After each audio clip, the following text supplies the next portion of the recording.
sanyii zarii balleessuudhaaf zarii isaa balleessuudhaaf akka zariin isaa aaree gubatee cinca'ee jiraatu gochuudhaaf ijaa kana anammas warra aangoo gubbaa jirtan warra Itoophiyaa bulchitan kana wanti nazaraa jedhu jarri kun atattamaan hojjaan isaanii qoratamee callaan isaa argamee akka mucaa ko xiyyitiin guban ani ijaa waan xiyyitiin nan beeka xiyyitiin ibidda xiyyitiin namni ibidda harkaan qabata xiyyitiin rukutamnamee namni baba'ee du'a ijaa kana akka mucaan ko itti isaanis du'uu qabuun jedha kanarra galatooma waan biraa dubbiin baay'isu nagaan naa bula.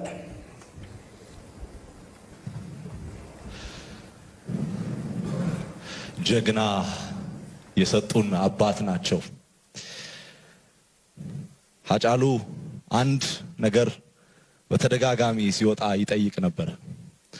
ጅርቱ ይላል እናንተ አላችሁ ወይ? ጀግና የሚሞተው ህዝቡ እንዲኖር ነው። ያስማማናል? ጀግና የሚሞተው ህዝቡ እንዲኖር ነው። ለሱ ዓላማ ለህይወታችን ዋጋ ሲል ሞቷል። ይሄ ያጠነክረናል፣ ያበረታናል፣ ወደፊት እንድንሄድ ያስታውሰናል። ተቀመጡ።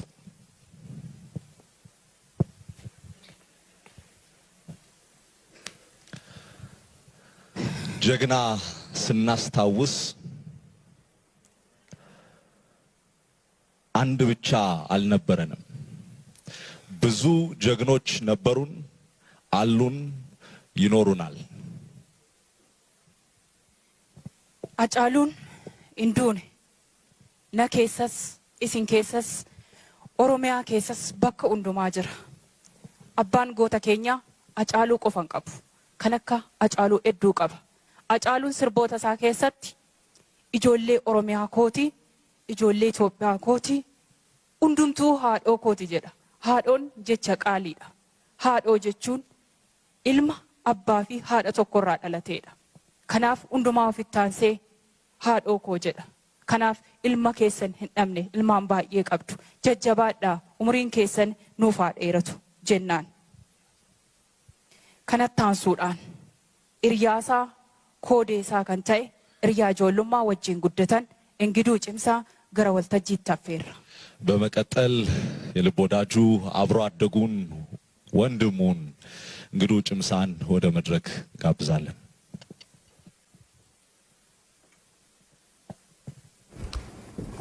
ቶሌ ገለቶማ አቲን ዱንያ ጨ ጀሬራ ገላናን ገለቶሚ እንዱንያ ጨንጅራ ወያ ጫሉ ጋ ዱጋሳን ባፍ ዋነን ቤኩፍ ማቲንሳ ዋናስ ጅራኒፍ ማቲፍ ማላከተ maatii fuulduratti ragaasaa baaf jechuudha. Hacaaluun eenyu kan jedhu ransinii jalqaba. Hacaaluu jechuun goota caalu, goota lubbuun isaa hin mararfanne.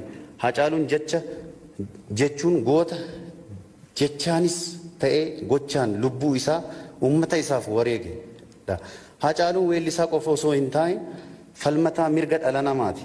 Hacaaluun hawwiin isaa mirgaa fi dantaa uummata Oromoo qofa akka kabajamu osoo hin taane mirgaa fi walqixxummaa sabaa fi sablammoota Itoophiyaa hunda Oromoon walqixa akka eegamuufdha.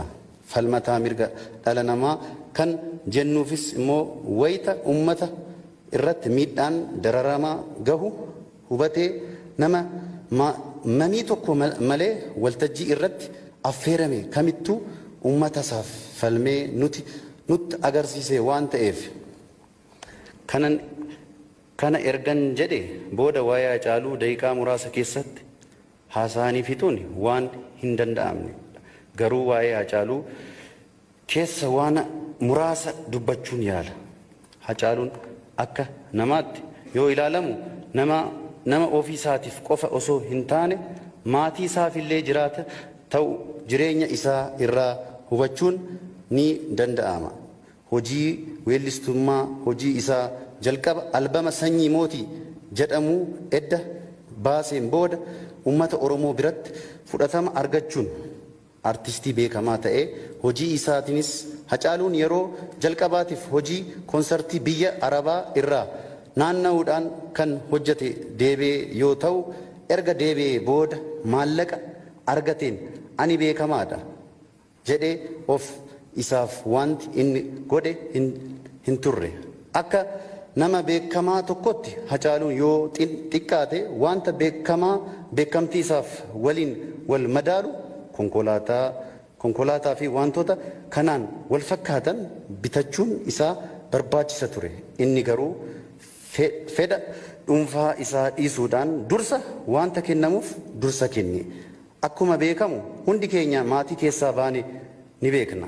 Hacaaluunis maatii keessaa ba'e waan beekuuf mana jireenya maatii isaa jigsee ijaaruuf jalqabe. Haa ta'u malee ijaarsa mana walakkaan gahee maallaqni isa hanqate. Kanumaanis yaaddoo guddaa keessa galee harka maratee hin teenye. Biyya keessatti hojii konsartii ta'ee kan biroo akka hojjechuun isaa hin heeyyamamne beekamaadha. Waan tureef maal gochuu qabna naan jedhe. Sanaan booda wantoota hedduu buusee deddeebisee erga yaade booda badhaasa wayita biyya Arabaa ture argate gurguruun qaba jechuun badhaasa warqee mormaa guddaa yookaan warqee kaateenaa guddaa baasee gurgure.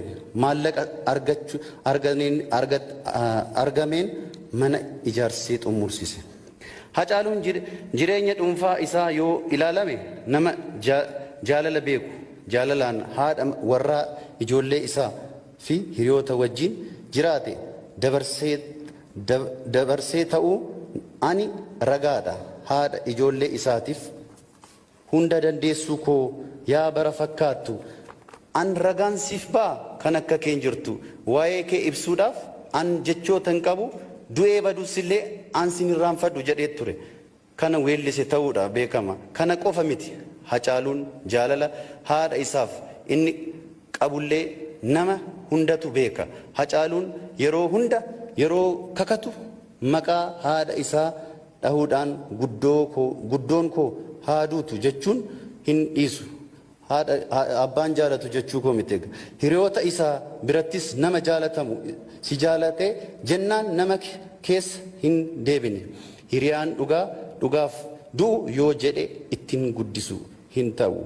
Hacaaluun jaalala biyyaaf qabu ibsachuudhaanis yoo ta'e walalee isaa hedduun nama beekama. Albama isaa lammaffaa keessatti akkuma albama isaa duraa keessatti tokkummaa yaa ilmaan Oromoo tokkummaa jedhee uummatatti himaa ture. Albama isa lammaffaa waa'ee keenya jedhu keessatti jaalala fi quuqama uummata Oromoo fi Oromiyaa qabu kan agarsiisu of dhiphisee waa'ee Oromoo halkanii guyyaa dhiphina isaa akkas jedhee isa inni ibseedha. Rafee cinaachi koo yommuu lafa ga'u waanan rafuun se'a nan rafeef hin rafne ciisa koorran jira. Maqumaafan ciisaa maalan rafaaf miti gaaffii deebii hin qabneetu na keessa marmaarti jedhe waa'ee saba isaa nama dhukkubsatee turedha. Hundaa ol immoo kan nama gaddisiisu Hacaaluun hojii albama isaa sadaffaa akkuma eegaleen sirboota muraasa xumuree gidduu galeessaan gahee booda kan wareegame ta'uu isaati. Waa'ee Hacaaluu kana qofaa miti. Wanti hedduu kaasuun ni danda'ama. Yeroon nama hanqata. Egaa Hacaaluun du'e iddoo dhugaa jira. Seenaan bara baraa isa yaadata. Qabsoon inni jalqabe fiixaan baasuun dirqama keenya. Haa ta'u malee albama isaa sadaffaa inni jalqabe du'ees xumurree uummataaf ni qaqqabsiifna. Kanaafuu akka waliigalatti Hacaaluun jechuun Oromoo jechuudha. Du'a isaa jechuun du'a Oromooti. Ijoolleen isaa fi maatiin isaa ijoollee fi maatii uummata Oromoo maraati. Kan waan ta'eef adaraa isiniin jedha. Ijoollee isaa guddisuun maatii isaa kunuunsuun dirqama Oromoo hundaati. Ta'uu waamicha kooti. Dhumarrattis walaloo gabaabduu itti aantee jirtu kanaan dubbii koo xumura. Hacee koo haadhoo caalu haadhoo gaafa dhoksa anoo ammayyuu amma taa'ee imimmaan koo cobsa. Hacaaluu du'e jedha xinnaa fi guddaan biyya ani garuu ana du'e jedha ofuma fan iyya. Ni qabbaneeffatte malee atimmoo maal taate natu du'e hacee nati biyyoo nyaate natti dukkanaa'e namummaa koo cabe jiraatti du'ee tan awwaalamuu dhabe na dhoksitee beektu atoo waan hundumaa maaf na dhoksite ishee gaafa dhumaa utuun si bira jiraadhe ta'e hacee koo maal qaba du'aa si oolchuu yoon dhabe si wajjin du'ee awwaalamuun dhabaa gargar baanee hin beeknu guyyaa wajjin oollee halkan wajjin bulla maaf akkas na goote na hambifte qullaa natti dukkanaa'e nan gubadhe hadhee koo dachee ati irra hin jirre natti hin tolu hacee koo dachee ati irra hin jirre natti hin tolu hacee koo galatooma.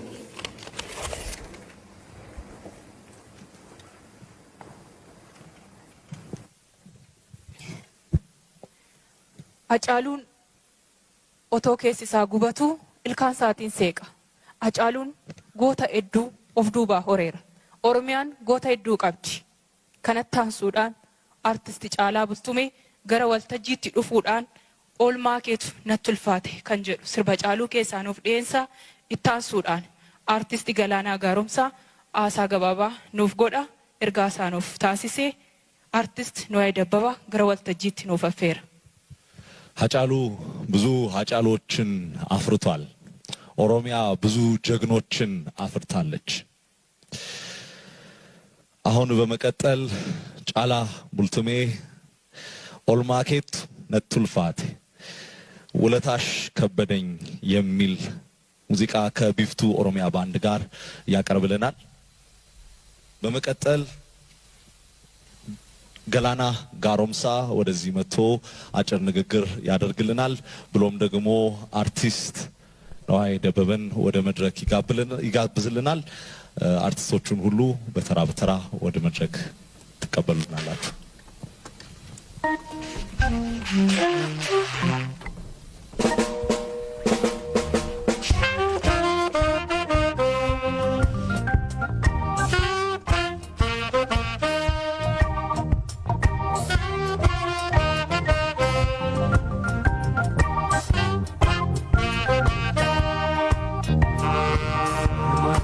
tulfaate kananaaf fennaa ootte rakkinaaf gadaduu kan afaan argite anoo humnaan qabu waa tokko siin godhu du'ee baaduusillee hansinee raanfadhu anoo humnaan qabu waa tokko siin godhu Badu sile ansine rapado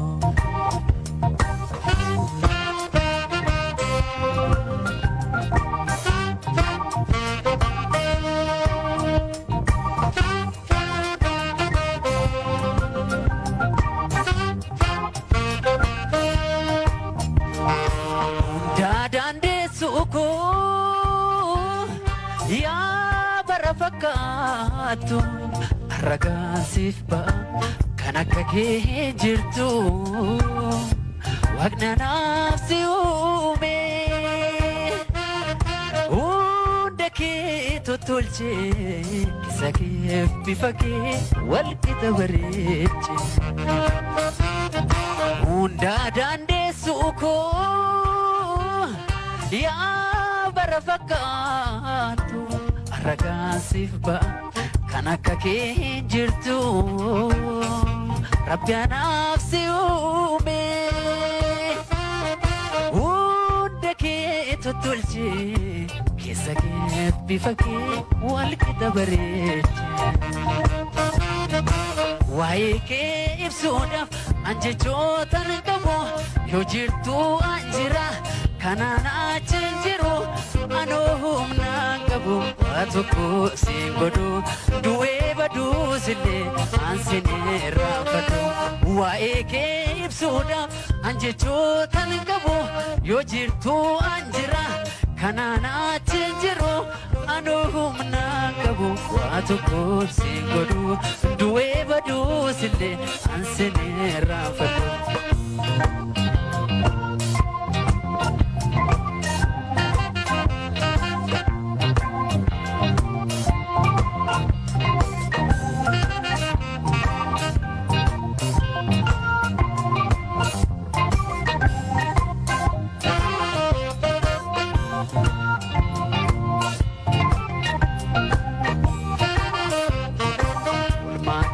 tulfaate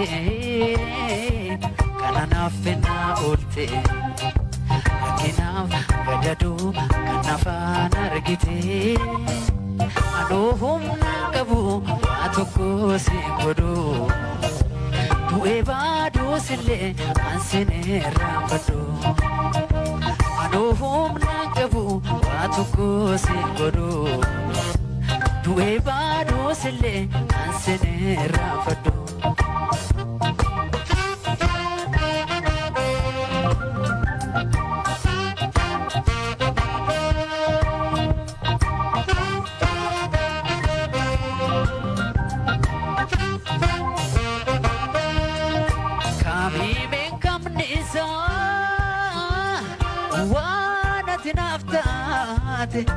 Rakkanan rakkate gaddinan gaddite obsee koo beektuu koo yaa goota jaalala nam jiraatu malee malan jedha sila kaamii beekamni isaa waan ati naaf taate rakkanan rakkate gaddinan gaddite guddattuu beektuu koo yaa goota jaalala naaf jiraatu malee malan jedha sila waa'ee kee ibsuudhaaf an jechootaan qabu yoo jirtuu an jira kanaan achi jiru anoo humna qabu waa tokko si godhu du'ee baduu sillee ansinee raanfadhu waa'ee kee ibsuudhaaf an jechootaan qabu yoo jirtuu an jira kanaan achi jiru anoo humna qabu waa tokko si godhu du'ee baduu sillee ansinee raanfadhu du'ee baduu sillee ansinee raanfadhu du'ee baduu sillee ansinee raanfadhu.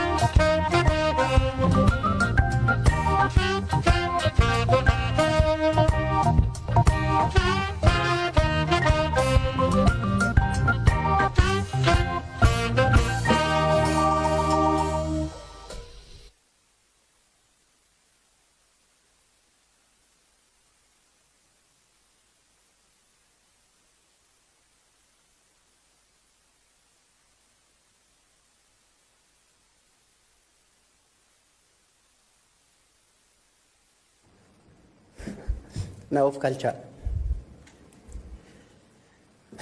dhuguma waaqaaf lafaan sinitti himaa Hacaaluun ammas du'ee jedhee garaan koo yaaduu hin danda'u. Amma waan naa bilbiluu natti fakkaata. Galoo isa irta kootu waan naan jedhu natti fakkaata garuu of biraa lafoon isaa dhabus akkana keessa jiru beeka.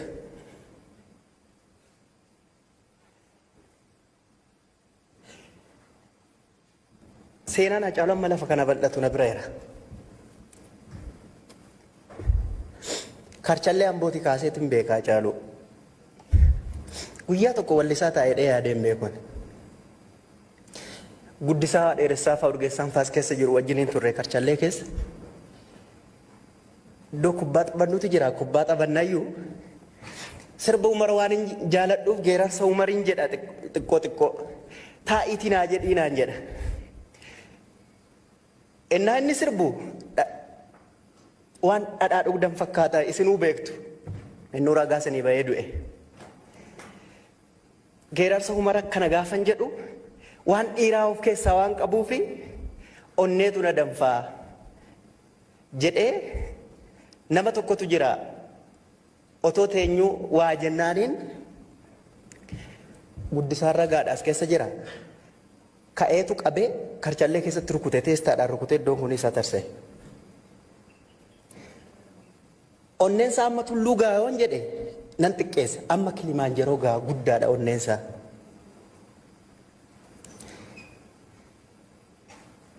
Akka dhiiraatti akka of hin lakkoofne nu godha jechuudha dhiirummaan Hacaaluun qabu. Hacaaluun akka gootummaa isaatiif Hacaaluutu du'ee anutu as dhaabatee hawaasaa dubbata otoo hin taane nuyiif wabii ta'a jenneetu otoo silaa onneen du'a nama oolchite Hacaaluutu du'a oola. Seenaa koof seenaa Hacaaluu keessaa lama isinitti hima. Kiyyaanis ragaadha. Gaafa ani muuziqaa hojjechuudhaaf biyya kana dhufu Finfinnee dhufu homaan beekun ture. Urgeessaa faana dhufeen Hacaaluu bira dhaqee Taammiraa bira na geesse. Waan nyaannus hin qabnu hiriyoota kiyyatti istiidiyoo nuu kaffalee waan nyaattu hin qabdu galoo ana faana deemii ani beekamaadha waan an ta'eefi hamma waan nyaattu argattutti na faana deemii iddoo deemu hunda na fuudhee deema jechuudha. Gaaf tokko Naqamtee konsartii hojjennee deebina. Isatu hojii qaba. Konkolaataa akka Ingiduu nama jedhe dhugaadha takka ofiisaaf jiraatee hin beeku. Konkolaataa kireeffateetu DX'dhaan deema. Homaan sodaatu halkan kaane achi halkan walakkaadhaan kaaneet gudar gaafa geenyu naannoo sa'a 8ti. Galoo ijji lafa na arguu na dhabdee duubatti darbiinaan jedhe. Maal jennaan yoo wallaan layyaa buune ati naftaa. Yoo konkolaataa kanaan kufnee duune ati naftaati duuba taa'inaan jedhe.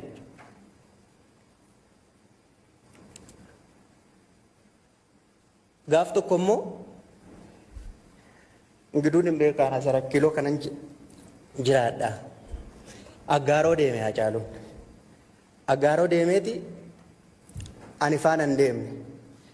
Mi'a naa dhufu jira isan fudhadhaa har'an deemu waceeneedhiin hafee jechuudha. Aggaaroodha hojii fixeeti akka carraa na dhukkubee jedheen naa bilbileen ni jennaan. Si dhukkubee?